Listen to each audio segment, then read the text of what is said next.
Welcome back to the Thought Balloons podcast.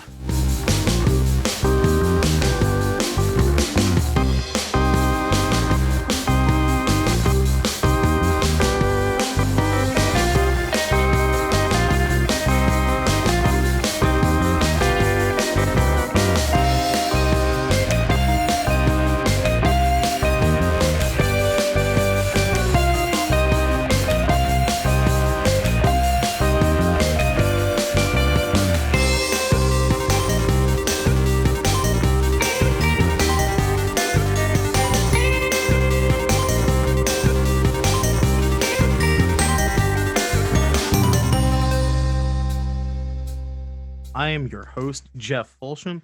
With me today is a good friend of mine, and I think a perfect first guest for a podcast all about thoughts and thinking and the things that we love. My guest today is Brandon Province, commercially known as Mr Abstracto. He has... What's up? Yeah, welcome in. He has dabbled in abstract painting, cartooning, and comic books, but is currently also getting his Bachelor of Science in the Psychology of Addiction. So I thought, who better to have as a first guest on our podcast, but someone who is literally learning about thinking and the thoughts that we have. Brandon, how have you been doing? Been a while since we've talked. How's life? Just right off the bat, how are you doing? Ultimately, I think I'm doing pretty good. I'm going into my second year of school. The entire first year, I maintained a 4.0 GPA, which kept me on the chancellor's list the whole time. Amazing. Thank you. I don't think I've gotten a 4.0 ever in my school career. I definitely never thought I could. I remember in high school, I was getting 0.0 somethings. Like I was getting credit for showing up and putting my name on things. Right? Yeah. It definitely was me towards the tail end of my film school. So not for film classes, but definitely like history, 201 or whatever. I was like, yeah, fuck it. Just like, yeah. Likewise. Yeah. But I think, let's start where all things start, and it is the beginning. I know if like we're both artists, so I figure we'll start there. Um what got you into art? Like what was the inspiration for you to not pick up the pencil, but continue picking up the pencil? I'm sure all kids get shoved a box of crayons and a coloring book at some point in their life, but not everybody sticks with it. What was it early on that drew you to arts and to the arts, and specifically like visual arts, so painting and drawing and things? Well, I believe it was a Tuesday. No, I was 7 years old, and since the age of like 2, I had been doing this almost like meditative practice, even though back then I didn't know that's what it was. To me, it was just playing in my head. But now that I'm older and understand a little bit more about psychology, it was pretty much a meditative practice, and to where I would I'd in one hand I'd have a spoon, and in the other hand I'd have a sock, and I'd lay on my bed and I'd flip the sock back and forth, and for whatever reason that would put me into this like trance-like state, and then I would play in my head because I didn't really get along with other kids. I got bullied a lot, and so I felt like inside my head was safer, and the things that I was coming up with on my own were a lot more entertaining than what other kids were wanting to play with, or the toys that were coming out during the late 80s, early 90s. And my mom was concerned, I guess would be a fair word for it. And Sure. She asked a family friend who was a certified counselor if she would talk to me. And she, of course, she agreed. And so she was talking to me, and asked what was going on during this process, and I explained that it was me playing, and that's how I play. And so she asked, next time I do it, if I would draw down the things that I was seeing. So I'm like, oh yeah, sure, no problem. And so every time I would play, I would kind of sketch out this sequential picture of what I had played during the previous session. And I would go and give it to her, and we would discuss it. And she, of course, was very validating, which is probably part of what Mm. inspired me to keep doing it. Because I was enjoying myself because I was playing and creating these entire galaxies and universes of my own creations, and then I was drawing them out on paper, and somebody was telling me good job, which I didn't get a Right. lot of. And after a while, the meditative practice kind of faded out, and it was anytime I wanted to play, I was drawing, and it just kept going Okay. from there. Interesting. So you mentioned the word sequential, which is a big proportion of comic book work. Do you think that's like the reason why you've started doing comics? Oh yeah, easily.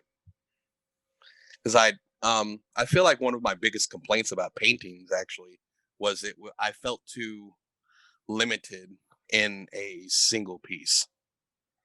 And I can relate to that. right, and not like, I wasn't, I was still, I feel like, portraying the messages I was trying to get across. But sometimes you want more than just a message. Sometimes you're wanting to create a novel or a Right. series of messages. And granted, you could make a series of paintings, but it makes a lot more sense in a sequential context. Exactly. Exactly. Yeah, I think I mentioned this during the pilot episode, if you will, when I was just sort of explaining my own stuff. But I definitely, like on my own end, feel like for me personally, it's very difficult to get across the things that I want to say in my art when it is just a single image. Like, I enjoy the storytelling aspect of comic books and sequential art in general. Yeah, Part of the definitely. reason why I went to film school. So yeah, I definitely, when you say like being limited by a medium such as paintings or something like that, like definitely is like something I can relate to. Um, Sometimes it's just hard, to get the message across in just a single image, and it's a lot easier to tell it in a narrative form. Yeah, Um, definitely. but speaking of paintings and singular images, um, I know you got started in your whole commercial name, Mr. Abstracto, comes from the fact that you did abstract paintings. Um, can you tell me a little bit more about that? Like, what was the impetus for doing abstract in general? Just you were talking about like getting a message across. Were your messages more like feeling based, like a specific emotion? It's kind of like walk me through that a little bit because I'm not sure how one would get across, like, say, like, the classic painters, right? Like Right. Michelangelo or something. They were telling a story, of like a Bible passage or something like that, right? Where they like had a tableau of characters and things. But Right. when it comes to abstract paintings, like that's very like a subjective, kind of more visceral, emotional thing. Is that what you were going for, or? Yeah, actually, it wasn't really a like, I didn't want my work. Well, after a while, like, I did not start off in abstract painting by any means, but after a while of being into painting, um, I I didn't want my work to be limited to one emotion. I wanted it to be whoever was looking at it, it could speak any kind of emotion depending on what they had going on in the moment, depending on their experiences, life, just however they were perceiving the piece. in that moment, and it bring up some kind of an emotional experience, but I didn't want it to be the same emotional experience for everyone. Right. And I feel like abstract paintings kind of uh grasp isn't the right word, but I feel like they achieve that. Okay. Yeah, I can see that. I mean, there is no um I mean, depending on how you like construct the abstract work, there isn't like a figure necessarily for you to like connect with, or an overall like scene that like place a narrative in the person's mind, so they do bring more of what's going on inside of them Yeah. to it. Now I could see something like I believe it was Mondrian, right, who did the squares of like different colors and stuff. Yeah. Like that I could feel is like a more of like maybe a regimented sort of emotion than say something like a Jackson Pollock where it's more chaos oriented, but still like one might, like, depending on who you are, one might look at a Mondrian and feel calm and serene because they are someone who is very um comforted by order, whereas someone who maybe lies more in the realm of chaos would feel frustrated by the rigidity of a Mondrian. And then Oh vice yeah, versa definitely. for, someone who likes order might feel stressed looking at a Pollock versus, someone who lives in chaos all the Yep. time. So what were your um I'm sorry, I don't have any examples pulled up in front of me of your abstract paintings, but what was your process like in developing those paintings?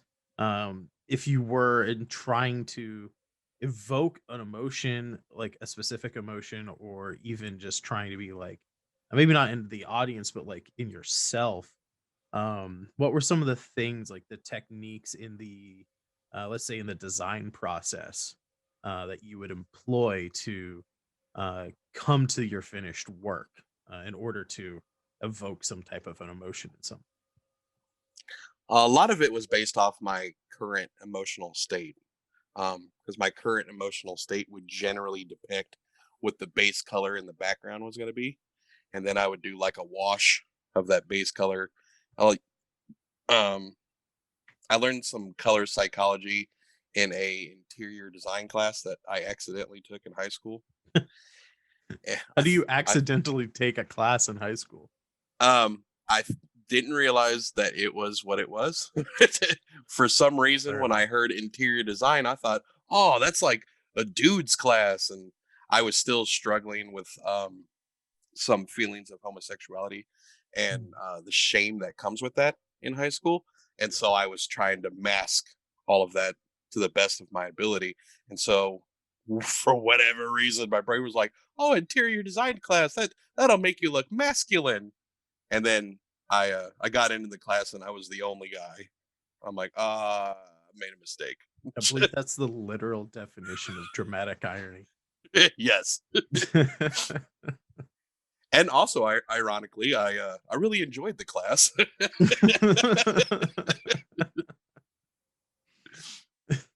So, yeah, I learned color psychology while I was in there, and so I used a little bit of that with the initial beginning of a piece, and I would base it off of my current emotional state when I started the piece, and then the rest of it, it was I was trying to go for this almost letting my uh, either unconscious or subconscious kind of guide where I was going next. It'd be kind of like coming like you were just going on a walk, right? And you don't right. have any specific destination. You're just walking for the sake of walking. And you come to a four-way. You can either go straight, left, right, or you can turn around. And instead of trying to think of a specific destination, you just kind of let a gut feeling tell you which way to go, and then you go. And Okay. that's what I was doing with the paintings. So much more just intuition than actual planning. Yep. Okay. 'Cause I remember like when I was doing like the abstract block when I was in school. Um, I was, being guided by a feeling, but I always tried to like, and it's probably the wrong way to do it, and that's why I'm not an abstract artist. But like, I always was trying to like, like I mentioned with like Mondrian versus like Pollock. Like, if I was trying to like do a more like evoke a feeling of more like solidity or something like stability, I guess would be the better word. Like I would always try to use like regular geometric shapes or something along those lines. Right. Um, but yeah, I don't know. They never really panned out that well. Like it was probably just because I was trying to force things, right? Could Um, be. instead of just like letting them flow. Um, but moving on. So, um, what was the what was your inspiration then? Because I know you do cartooning and comic book work now. Hmm. Um, what was the shift like between those two? Like, was it just one day you woke up and you're like, I'm done with abstract paintings and paintings in general, or was there like a break in between and then you came back to art? How did you get from one place to where you are now? I think a lot of it had to do with um, my reasoning for doing paintings and art in general. The whole One of the biggest reasons I even converted, because initially I started off in cartooning, Okay. and then as I got older and discovered Bob Ross, I kind of segued into paintings Mm. because again, I was in a judgmental part of my life. I felt like that's what serious artists do. That comic books and cartoons are for kids kind of ideology. Right. And so I got into painting, and I don't remember at what around what year it was, but it's definitely been some time ago now. It dawned on me that what I was trying to get out of painting was a toxic reason for doing painting. I was looking for a sense of fame and esteem because I felt like that's what I needed to validate me as an artist. And when I Interesting. got to investigating um, how a painter goes about doing that, it dawned on me how incredibly corrupt and clicky the fine art industry is, and Mm, how yes. a lot of the people who do become famous as painters are usually made that way by gallery representatives. Like it's usually very deliberate and and generally doesn't have as much to do about skill. Right. It's the whole Hollywood aspect, right? Like it's Right, why actors exactly. get pigeonholed into being, typecast and things like that. Because their agents find it easier to sell a particular product that they offer. And I can Y- see how, like in the gallery world, an artist would be sort of molded to fit a certain niche or something to make it easier to market and sell their things, which makes the whole thing, I think, very disingenuine uh Yeah, on I on agree a certain level. 100%. Like it definitely killed my my passion for it. Yeah, It all started feeling fake to me. right. And and then another aspect to it would be the local area that I live in. I live in the state capital of Missouri, and around here, there's a lot of landscape painters and pet portrait painters, Pet and portrait. that's about it. Wow. Anything outside of that is considered um, too city, for lack of a better word. And I mean, you've seen my art. It's definitely not landscapes and pet portraits. Yeah. And Yeah. I was going through this really. I was starting to branch out of the abstract a little bit, and I was kind of diving and experimenting with really dark surrealism. And at when I was doing that, I was getting very um, I was using a lot of symbolism to get a message across. And I was part of the Jefferson City Art Club, and I had made this piece, and I guess they found it so offensive they kicked me out of the club, even though there wasn't Interesting. anything on the piece that was directly offensive. Hmm. They found the whole thing vulgar, dark, and evil, Right. um, and yeah, they they trashed it. They trashed my name, uh, and I was like, well, I don't even know why I'm doing this anymore because I'm not enjoying myself, and I Right. no longer think that I'm actually gonna get the fame and esteem that I was trying to get. So what am I doing? And then that's when my brain was like, you know what you should do? You should go do comics again. I'm like, actually, that's not a bad idea. it's and so I Smart started brain. practicing doing comics again, and now I Yeah. actually make art simply because I enjoy making it. That's I like that. It's amazing. Art should be um something that people enjoy. There was a word some words of wisdom from a professor of mine. Interestingly enough, when I got my degree in illustration, this was a professor who basically oversaw the 3D art. Like not even some like I had to take like 3 classes with this guy, but like I feel like I almost learned more applicable things to my life as an artist in business uh from Vance McCoy than I did like my painting and illustration teachers. Like but the thing that he said, or it gets me over a lot of humps is that art is work. Like it's not always going to be fun, but when you are finished with something, you should be able to look back on it with a sense of accomplishment and satisfaction, right? So Oh yeah, like definitely. doing art in the moment might be work, but at the end result is always a net positive, right? And if you don't get that net positive, then yeah, like why are you doing it? And it's interesting. Just another little adage here on my end before we go to break.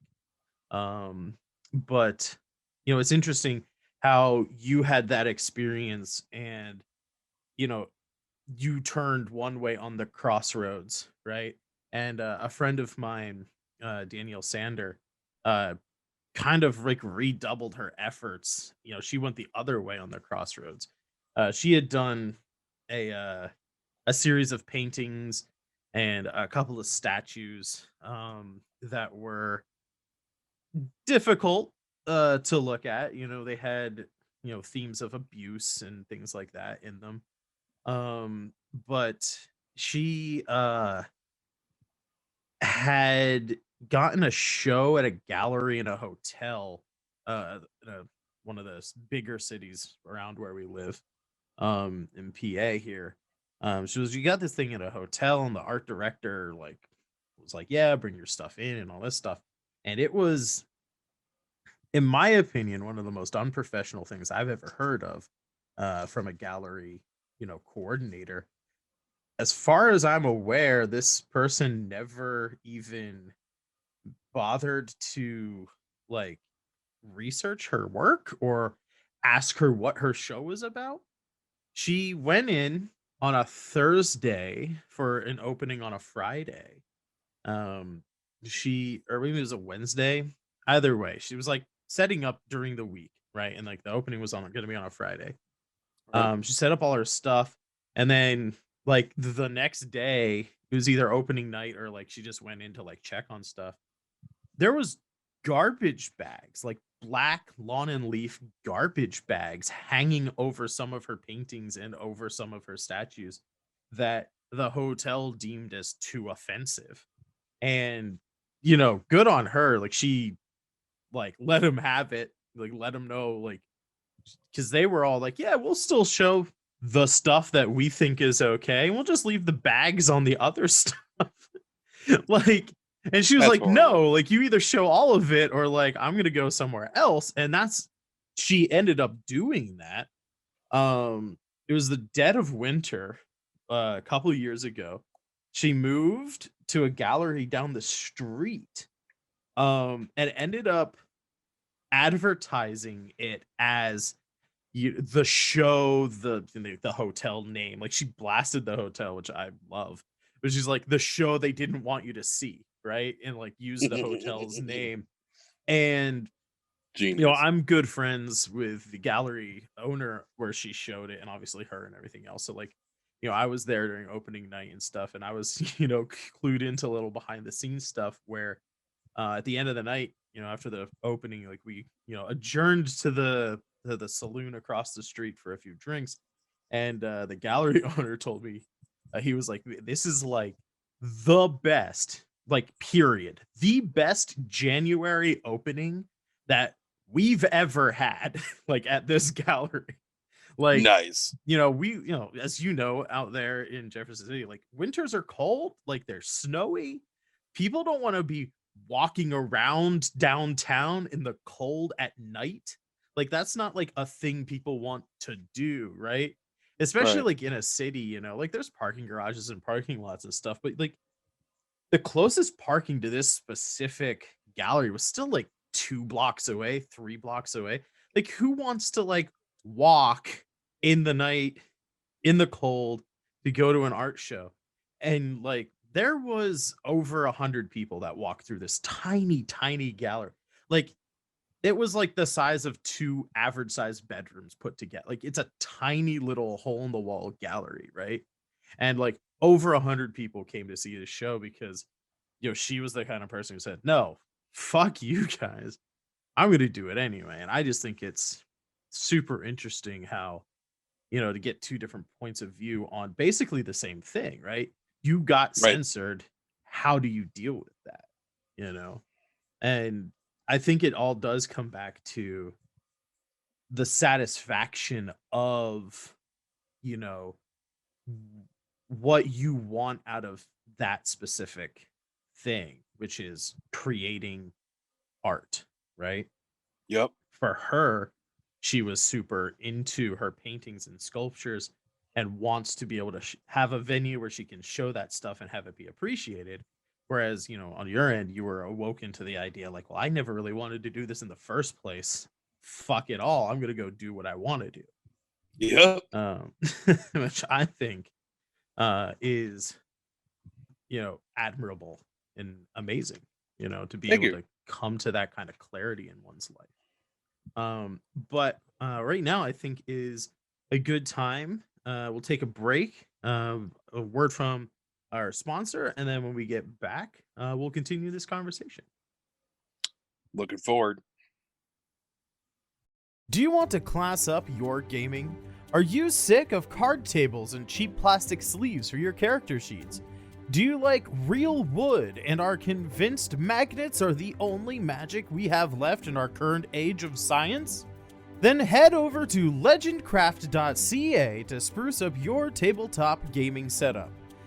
They offer felt top gaming tables with add-ons like cup holders, tablet holders, dice trays, roll boxes, and more. Newly released in January 2021 is their Magna Tracker system. With versions for both health and spell tracking, these sleek and stylish tracking boards come with magnetized tracking pips that allow you to slide them back and forth along clean-cut channels, making tracking your health and spell slots easy to use and read, all without the constant erasing and writing on your character sheet. And did I mention that both the Magna Trackers and the tables are customizable and personalizable? That's right. Your table and or Magna Tracker will be one of a kind when you order at Legendcraft. Legendcraft is partnering with me to offer you a 5% discount on your orders at legendcraft.ca. That's right, you can get a 5% discount when you enter the code F_ART at checkout. That's F_art. Go to legendcraft.ca. That's legendcraft.ca with discount code F_art for 5% off. Legendcraft.ca. Order today. And we are back from the break, sitting here talking to Brandon Province, aka Mr. Abstracto. In the first half of our recording, we talked about your background in art and how you got from, being interested in art all the way up to the cartoons and stuff, comic books that you're doing now. But you have a whole other aspect to your life that I'd like to explore. As we mentioned in the intro there, you are currently getting your bachelor's of science in psychology of addictions, Yep. which I find very interesting. I took a couple psychology classes and not anything that I could probably remember at this point, but the gen eds and stuff, like I'm a very task oriented person. Like, when I was going to school for my illustration degree, like I was more interested in illustration courses, but um I took at least one, maybe two psychology classes as part of gen ed stuff. I really, really enjoyed them. But again, with when your heart's not in it, how much do you really remember? Um, Yeah, that's but fair. I always, one of the reasons, that I started this podcast is like super humble here, but I think like I've always been a pretty like introspective person. I mean, I got a lot of shit to work through in my own life, but I always like to try and figure out why we do the things we do. So like when you mentioned before when you talking about art, you didn't have like I should say maybe you preferred being alone and playing in like a mental space as a kid for legitimate reasons if you're facing bullying and various other things like that. Right. So I feel like you have like a pretty good handle on like why, like the creative aspect of it. But I am interested in what got you interested in psychology, in thinking about thinking. Oh man, good question. Well, since about the age of 12 that I know of, it probably stems further back than that, but at least 12. Um, I've been struggling with different mental health issues. Like I've had a barrage of mental health or mental illness diagnoses, and when I was 12 was the first time I was hospitalized for it, and then it's just been on again, off again until about, I want to say it's been about 2 years now since I've been in the hospital, which is a record for me. Oh, And congratulations. thank you, thank you. Um, my mom always told me as I was growing up that I should get into psychology because I was really good at understanding people's problems, and I was. She said I was always the best listeners that she could ever talk to, which I mean I've always taken with a little bit, kind of a grain of salt, because she's my mom, and there's that motherly bias. Right. But I definitely feel like my experience with it probably makes me relatable than some other Mm. therapists that may have not gone through a lot of different things and everything they know is book learned. But probably, I want to say about 3 years ago, I got into a special form of therapy called dialectical behavior therapy. For Okay, and short, it's that's called DBT. right. That's when you do the opposite of what your instincts tell you to do. Well, that's one of the skills is opposite action, but a lot of Opposite. it is training yourself to change the dialect in your cognitive functioning. Okay. Um, a lot of people who suffer with like borderline personality disorder and like PTSD, they see a very black and white perspective when it comes to their surroundings in the world and Right. how things work. Like it's either this or it's got to be this. There's no gray area. And Okay. DBT helps break that up and um, helps you rework the dialect into a way that is A, more realistic, and B, effective um, to getting you to a place to where everything isn't so traumatizing and painful. Gotcha. Gotcha. Yeah, I've been working through the Noom program. I think I've mentioned to you before. Mhm. Literally, dialectical behavior therapy was literally the subject of last week's like lessons. So, but they Nice. were also talking about like um opposite action and things like that during it. So, Yep. like it's I for whatever reason they gave when I signed up for the course, it was like, do you want to spend 5 minutes, 10 minutes, 15 minutes? Like, I was like, I'm just the biggest number every day. Yeah. So I got like a lot of information like every day, like in this app. So I was like, oh, I recognize that. I was like just learning about it. I'm glad I remembered at least part of it. I'm learning. But Well, yeah, I that's cool do that that's what your remember. brain chose to absorb. Um, well, I think I think it's interesting because I mean, what better way to like break habits, right? Like Yep. to be aware of like what you want to like what your instincts are telling you to do, not because it's like actually written into your genetic code, but it's just habitual, right? So to like Right. be aware of like your impulse and then be like, well, wait a minute. Maybe I shouldn't, maybe like Right. hold on a sec. Maybe this isn't working for me. Yeah, yeah, like I wake up at X o'clock, I go through my day. I eat at this time. I eat at this specific other time. I go to do this bedtime ritual and I'm asleep by X o'clock. Like one of the things like in Noom specifically because it's about weight loss is like getting in touch with like your body. Like why eat at, 6 o'clock PM if you're not hungry, right? So it's like Yeah. one of those things to like stop and take in count of like, okay, why am I doing what I'm doing? And then either actually doing the thing that you want to do if it's legitimate or doing the opposite of what you want to do because maybe you shouldn't be doing that thing, right?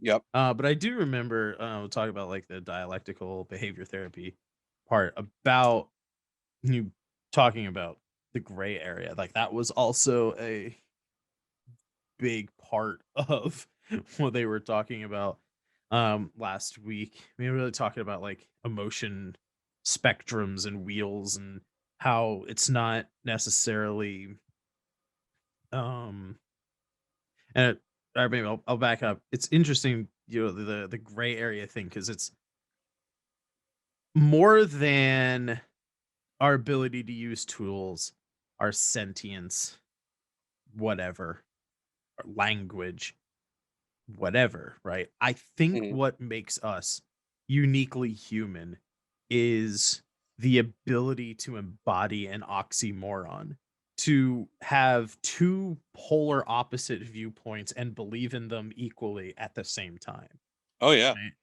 definitely. So, and that is, I mean, I guess the heart of DBT, right? Is Hmm. to accept that you can indeed feel opposite things at the same time and both of those things are valid, right? Yep. um how does that play into your life, do you think? Um, I honestly believe it saved it in a big way. It it helped me relieve so many different things that I was struggling with, and it helped me realize how many things that I was doing that were self-induced. Um, it helped teach me different skills that I could use whenever things were kind of downward spiraling for me, which helped me get Mhm. off a lot of different medicines because a lot of medicines I was using because I couldn't control myself or control the things that were going on. And these skills kind of helped me maintain a balance. It helped me strengthen my interpersonal relationships with other people.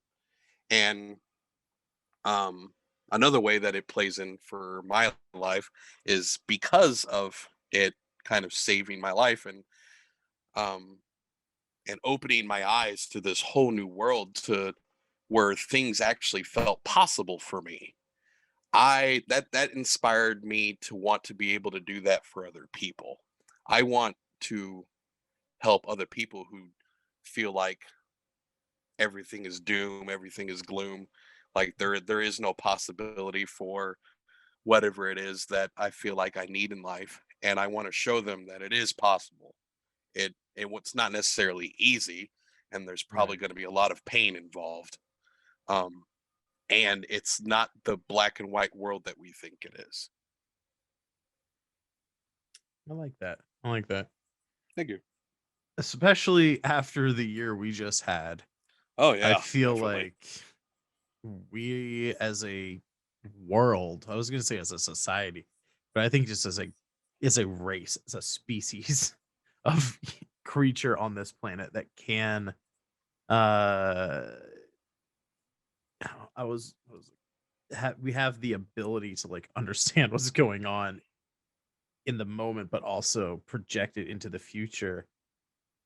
2020 was rough, and I think the world is going to need more people like you in it for the rest of us schlubs out there who don't know maybe necessarily how to um live with a potential miasma of conflicting feelings. Thank you.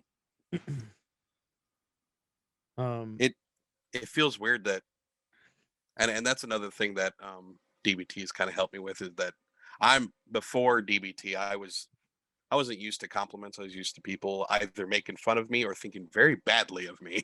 right. Well, I mean, growing up being this the I was gonna say the subject of bullying, but the the target of bullying. I mean, that Right. definitely makes sense. Yeah. Well, and then on top of that, as a means of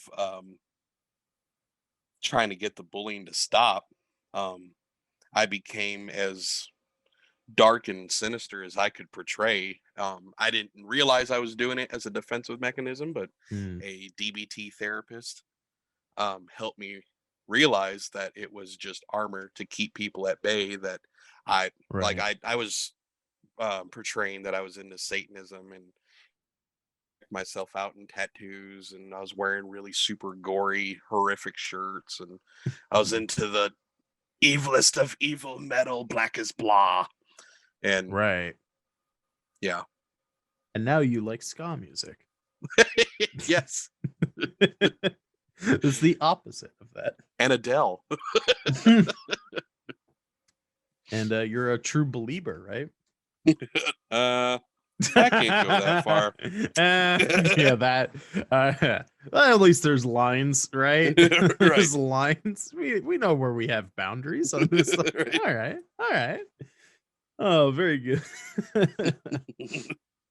um, but yeah, no, I definitely think like, uh, I mean, just to touch back on what you said, like about your mom, like grain of salt, all that stuff. I mean, I'm not your mother, obviously, but like, Right. I definitely like, we've been friends now for a while, and I mean, you're definitely one of the people that I like to go to when there's something that like I want to try and work out. Like, I definitely think you have the capacity to be um a sounding board. Like, and I think that definitely attests to what your mother was saying about how you are a good listener. Like, you are someone who I think you I think you know when is the right time to offer advice, when the right time is to just let people vent.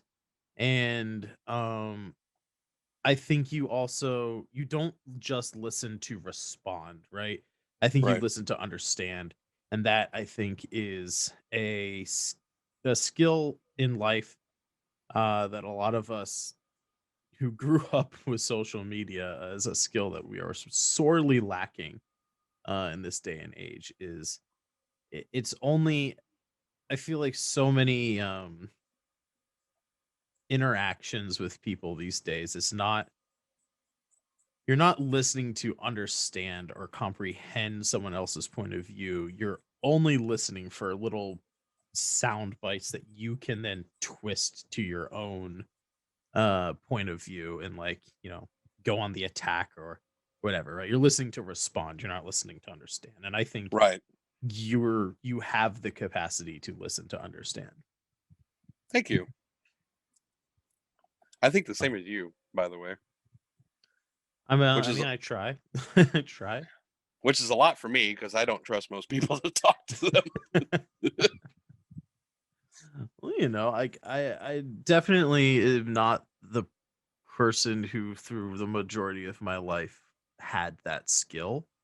Um, and there've been points in my life where it became blatantly obvious where I was being very selfish. Um, for me, it was something where, I was in a band, I was rock and roll back in high school and, skateboarding and all that kind of stuff. And I idolized people like Jim Morrison, and Kurt Cobain. And I never thought I'd live past the age of 27, and here I am. I'm in my early 30s now. And like, it's been half a decade of me realizing, like, oh, wait a minute.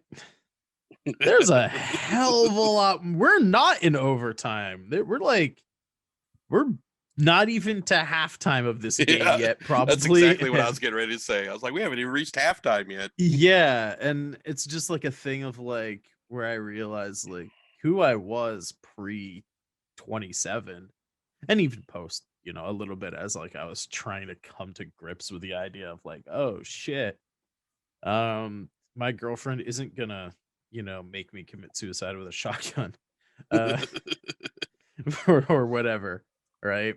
I'm not Right. gonna drink myself to death in a pair of leather pants. That I really started to think, well, like, shit, if there's going to come a time for accountability, and so I try now to be as honest as I can without being hurtful. And I think part of that honesty is giving people the respect that they deserve, but also beyond that, because there are some people who don't deserve your respect. But beyond that, I think it's also about not just the respect someone deserves, but like the respect that you would want to be shown, right? Right. Without getting too much into the religion of it all, I think, it's in the United States, right? Like, it's very hard to escape religious thinking.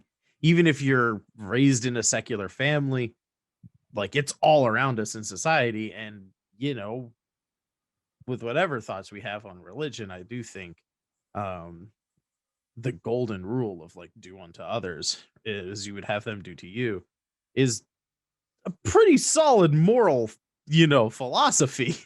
Oh yeah, definitely. So like after reaching my point in life where I was like, well, fuck, I'm gonna be around for a lot longer and I'm gonna have to like live with the consequences of my actions from here on out, you know, and deal with the things that crop up from before then. But like, definitely is something where like I'm just now sort of like, well, yes, I should probably be less of a dick, And I think trying to, it's something I work on, and but I definitely think listening to understand is a simple enough starting point, you know. Oh, definitely. Um, but yeah, it's definitely, we all have things to work through. Um, so what is just to get back to you, it's not a podcast about me. That was last episode. And every episode from here on out too, right? I'm doing these interviews. Sure, I'm gonna talk about myself a lot. But Um, what what do you think? If you had to distill down um into like a sound bite, what so far in your schooling on psychology and stuff? What do you think would be like not maybe the most important, but just like something that maybe the average person doesn't think about, something you think is important um that you've learned about so far? What do you think is like important just for the average Joe out there to like be like, "Oh, I never really thought about that," or something? Well, you ready for some deep shit? Yeah, I mean, this is what we're all about here. Okay. So I feel like the most important thing that I have learned, um, that I would want to portray to other people, is that given all the variables of your life, um, look at it as kind of like a math equation. I know most of us don't care for math, but for the sake of the um, 1 plus 1 is 11. idea, I'm with you. for the sake of the concept, let's just say look at your life like it's a math equation. Right. Everything that has happened to you, your genetics, um, the things you've been taught, um, that you've experiences, your perceptions, everything in your life that makes up who you are is a variable. Given all the variables that have led up to the any point in your life, you have quite literally done the absolute best that you could have possibly done in that moment. Because the only Hmm. way to do any different would be to have changed one of the variables, and that's just not possible. Things work out the way that they work out. And in order for it to be any different, then it would have had to have worked out differently. But since it didn't work out differently, you are always doing the absolute best you can in that moment. Now, that doesn't justify everything that you do, obviously. You Right. know, they're still right and they're still wrong, and all of those other human constructs that we have created as moral aptitudes. Right. But nevertheless, in any given moment, you are doing the absolute best that you could possibly be doing. That's interesting. I like that. Yeah, I like when that. I came to that conclusion, after studying, like especially after studying like developmental psychology and behaviorism was a huge one, and Mhm. cognitive psychology, there's so much about us that we don't even realize is not actually a choice. It's Right. just our bodies functioning the way that they were designed to function given the circumstances that they've been given. Right. Right. Yeah, and I don't think, like you said, it's not about making an excuse, right? Mhm.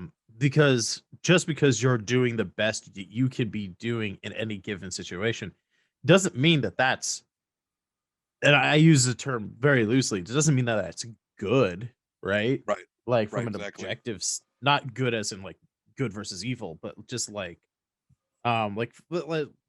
to conceptualize it like objectively, right? In the art world, if you are just starting out, if you're a, you know, grade schooler or something like that, and you are attempting to draw a lifelike picture and you give someone perfectly circular eyes and a triangle nose, that is objectively not as good as someone who's older, more practiced, and knows the subtleties of like how the skin folds around the eyes and the nose isn't just a triangle, right? Right.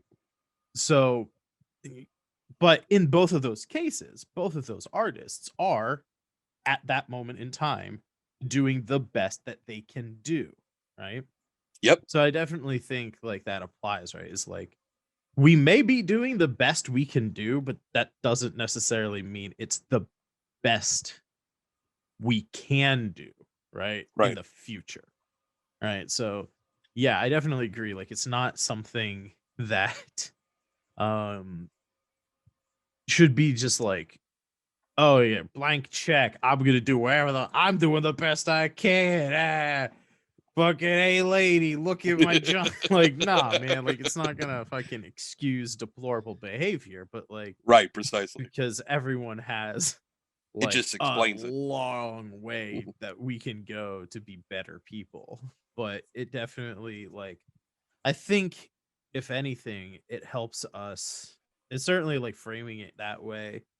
I know literally as you were explaining that there was a lot of I don't want to say like a massive amount of guilt that left, but like there was a sort of like I can't even think of like specific moments in my life, but just like an overall weight was sort of lifted in those moments of being able to think about it. Of like, yeah, I may have been a shitty person, but like I was doing the best I could at that point. You know, I didn't maybe have the right coping mechanisms or skills at that moment to like get across what I wanted to get across to somebody else, but like to know that these are all just limitations placed upon us, right? Yep. Definitely makes it easier to forgive oneself, you know. Oh yeah. And Um that's precisely what I'm talking about. Like you, in that moment, you may have been a shitty person, but there's always a reason that you were a shitty person. It may not even be the reason that you were intending. Like right. whatever the variables were that led up to you being a shitty person, that's the way it was. That's the only reaction you could have had. Yeah. Well, it's like, you're talking about putting up like defensive barriers, like I've pushed people away in my own life. I was actually talking about this with my father the other day. He thinks that like I have a lot of unresolved abandonment issues, not just because I was adopted, but my maternal grandfather um was someone who I was very, very close with as a youth. Um and when I was let's see, it was August of 2002, I think. So I was 13 at the time when he was killed in a car accident. Oh, that's unfortunate. And, you know, thinking back to it, like it was after that when I really started behaving toxically in like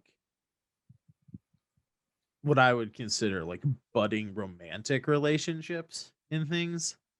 Like, like, oh no, this person's getting too close. I better push him away. Right. Right. Right. And, I don't really know how else that could affect me in my life, but like, especially right then, I was what in eighth grade, going into eighth grade when that happened, and it was something that, I didn't know how to deal with. Like, what eighth grader knows how to deal with, like, Especially with the everything they've already sudden got going loss? on. Yeah, right? But, like, what eighth grader knows that? Like, so I kinda just, like, push it all aside and, like, didn't really deal with it. And, now I'm thinking, like, well, just less than a year later when I was dating this girl and she asked me, you know, to change the day that we did band practice. And, again, this is a total moment, like, what I mean about I used to be a dick. Like, this is not me bragging at all. This is a terrible way to go about things, and I recognize this now, but, like, she asked me to change the day of band practice, and I said, "Not gonna happen. The band was around before you, and it's gonna be around after you." And she was like, "What do you mean? Like, we might get married one day." I was like, "Nah, I'm breaking up with you. Like, I'm not gonna change my like, should not have done it that way." Right? Like, Right. should not have done it that way. But I think, as we talk about like doing the best you can in any given situation or whatever, I was obviously subconsciously dealing with a lot of shit that year, and like was not ready to have anybody tell me anything along the lines of like, let's spend more time together, because that was something that scared the shit out of me, right? I bet. Yeah. You know? someone who I loved dearly was just taken away from me, and like how do you then like allow yourself to be close to somebody, right? So definitely Right. not the best way to like break up with somebody, but how is someone who's I was like it was either the end of 8th grade or like over the summer between 8th and ninth grade because she was in the high school band, right? So she like played the football stuff, and our bassist was a football player. So like literally like they were both occupied on Friday nights, and she and I both had curfews on Sundays, right? Because like we're not like late high school, we're like early high school kids, right? And like Right. band practice was Saturday. That was the like only day I could do it. So I was like, nah. But definitely, yeah. But to redirect off of that horrible, horrible thing that I did as a child, it does make me think when you're talking about the best you can do in the moment, and you said how we're not always aware of the things that like lead us to do certain actions. And I know this is getting away from psychology and more into philosophy, but where do you fall in the line of determinism then? Like, if there are all these outside forces that are, I don't want to say controlling us, definitely influencing us, but like, how far do you take that? Like, do you fall more in line with determinism, or do you think we have free will? Is it somewhere in between? Um. Well, I definitely know it exists, but to what degree? I've been struggling with that answer here lately because it happened while I was actually just creating a random character, like like I like to do, Mhm. and by the time I was done creating the character, I was kind of showing it off to different people. And another one of my friends was like, "I see what you did there," and he named the robot from the Power Rangers, which I haven't seen since I was like Mm, in third grade. right, right. And Alpha 5. yes, Alpha 5, that's what it was. Yeah. And I'm getting ready to be 36, so I mean that was a long time ago that I had Right, watched it. I'm right. like, "Nuh-uh, this it wasn't a random character. I had designed it for that Trek support webtoon I was trying to do, remember?" Right, yeah. And anyway, he made that comment, and I'm like, "Oh my god, is he right?" And I googled Alpha 5 from the Power Rangers, and sure enough, there was some strong resemblances. I'm like, did my unconscious mind like bring that up as what I see as a robot because that's what I grew up on?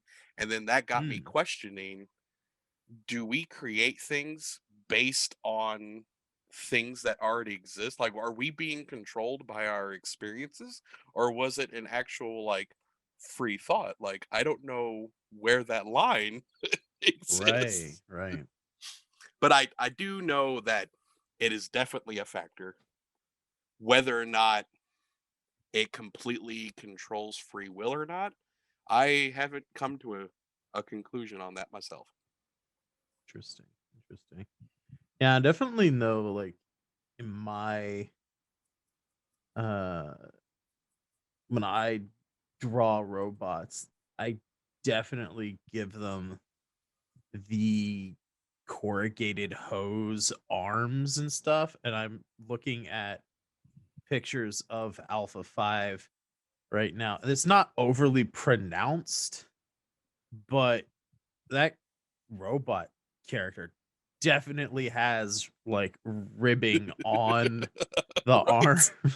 And I was a huge Power Rangers fan, So was I. as a kid, and like, had all the toys and all that stuff. But like also very, very big fan of the Futurama series when it came out, and a lot of my robots tend to look like Bender as well. Yeah, I was also a big Futurama fan. Still am a big you know. Futurama fan. But yeah, I definitely think like I think we can't escape the things that are subconscious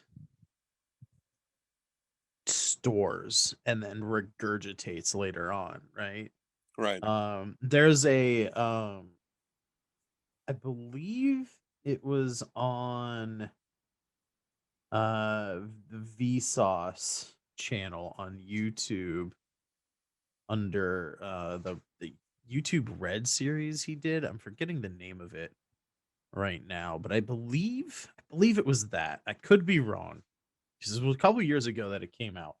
But I remember there was this science experiment that they've done multiple times, and it's you put one of those like EKG hats on your head or whatever, and it like records like electrical pulses in your mind and all that kind of stuff. Right. And the whole thing is testing out. All you have to do is hit a button on a little box before the computer sounds a buzzer, right? That's what the experiment was. Okay. And they're feeding your brain's electrical impulses to the computer, and it's got like an AI that's like learning your brain patterns and all that kind of stuff. And it gets to this point where people try and like trick the machine, and they're like thinking like, I'm not gonna hit the button, I ain't gonna hit it, I ain't gonna hit it. Their hands slowly getting closer and closer to the button, like, I ain't gonna hit the button, nah, I'm not gonna hit. And then they try and hit the button, and the buzzer sounds before they get to actually to push the button, right? Because Yeah. no matter what you do, you can't stop that electrical sequence of push button, right? And it was even talking like some of the people in like the back end of it, like after they did the experiment and stuff, they were like, I didn't even know I was gonna hit the button, and the buzzer just sounded like I didn't even move, and the buzzer sounded, Right. and the people I guess would like show them like, well, this is like your readout every single time that you push the button, here's this, spike, in electrical whatever, and then like you can see like every time the buzzer sounds right before that was that same pattern and stuff. So like even when you're not conscious of it, even though even when your brain isn't telling you like now hit the button, right? Right. There no like the whole thing of that was like it's bubbling up from your subconscious, right? Yep. Things happen in your subconscious before they happened in your conscious mind, which again brings us all the way back to the determinism thing. Is like if everything's happening in your subconscious, and if your subconscious is what controls you, then what control do you have? Right? Yeah, and it's a Like, valid question. yeah. It's like I don't know what I think about it. It's just ah I'm just like, I don't know, man. It's like, but it's certainly something, to You think went too about deep. when no. Well, I mean, it's definitely think it's something to think about when, to get back to like the psychology aspect of like, doing the best you can in any given situation of just like, well, shit, man. How can that be wrong if everything I do is controlled by my subconscious? Like Precisely. all we like, that's just it can't be it cannot be false that we're always doing the best we can because we don't control our subconscious. Like we literally it's impossible. Now you can train new habits and you can maybe try and influence your subconscious, and I'm not going to go down the cyclical well of, well, it's your subconscious retraining. It's not, fuck that noise, but like you can, yeah, you can like influence your subconscious a little bit, but like at the end of the day, you're doing shit that who's to say if you're actually in control of your actions? Yeah. So like, yeah, I definitely think the whole idea of you're doing the best you can in any given moment is definitely a comforting thought, because who's to say how much actual control we have on anything. Right. um wow, what a message. Life's a farce. We're not in control of anything. Have a happy week. No, just but I do think, you know, we've had a great conversation here.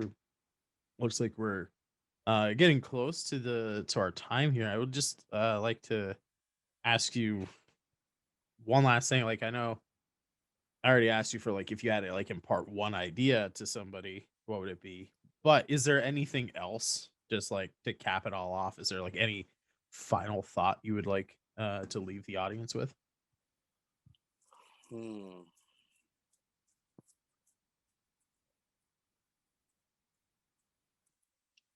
From an almost nihilistic perspective, everything humans have done, everything humans have accomplished, and all of humans' greatest failures ultimately mean absolutely nothing from like a worldly or galactic or universal perspective. If you were to completely annihilate the human race, things would continue to function. In fact, a lot of things would probably function better. So Right. ultimately, everything we do only has meaning because we give it meaning. Right. So if you're gonna give your life meaning, it might as well mean something to you. Right. I like that. Thank you. To all the people who try and censor your art, say fuck you and go do what Yeah, you want to do. exactly. Because all we have is the meaning that we impart to ourselves and the things that we want to do. Yep. Well, I think that was a very successful first outing for having a guest on Thought Balloons. Yeah, I had a lot of Uh, fun. Brandon Province, I thank you very, very much for being my first guest. Like I said in the beginning, I think you are a uniquely perfect person to have been on here first, given your background and your interests. Um, is there anything that you would like to promote? I'll give you a couple of minutes here. Shout out some links or whatever if you have any projects going on that you want people to know about. Most of my stuff can be found just looking up Mr. Abstracto in some context. I wasn't quick enough to think about a marketing scheme to make everything, you know, linked to the same um actual like Mr. underscore Abstracto, yada yada yada. But Right. you can find most of my stuff through Mr. Abstracto. Um, I do a lot of cartoons, and even the comic books that I do are from a cartoon perspective. Um, I got something coming up with Oneshi Press. Um, that is going to be like a free 8-page comic that is part of signing up for their newsletter. That's going to be a lot of Cool. fun. I'm pretty excited about that one. And Yeah, that sounds amazing. and then I got a couple personal projects that I'm working on that I haven't quite leveled out enough to feel comfortable talking about them yet, but they're coming. Hey, always good to have something in the back pocket, as they say. Right, right. All right. Well, thank you very much for being on episode 2, our first guest on Thought Balloons here. Yeah, I Um, appreciate you for honoring me. yeah. No, man. I find you to be a extraordinarily fascinating person to talk to. Thanks. Which is Likewise. why I wanted you on the show. But yeah, everybody, twitch.tv/ Mr underscore Abstracto. Is it underscore on Instagram as well? I do believe so. Yes. All right. Well, hey, there's And at least two places. from either one of those places, you can get my all my links. Link. Awesome. Very cool. Well, like I said, thank you for being on the show. And to everyone listening, I will see you next time on the next episode of Thought Balloons. Bye.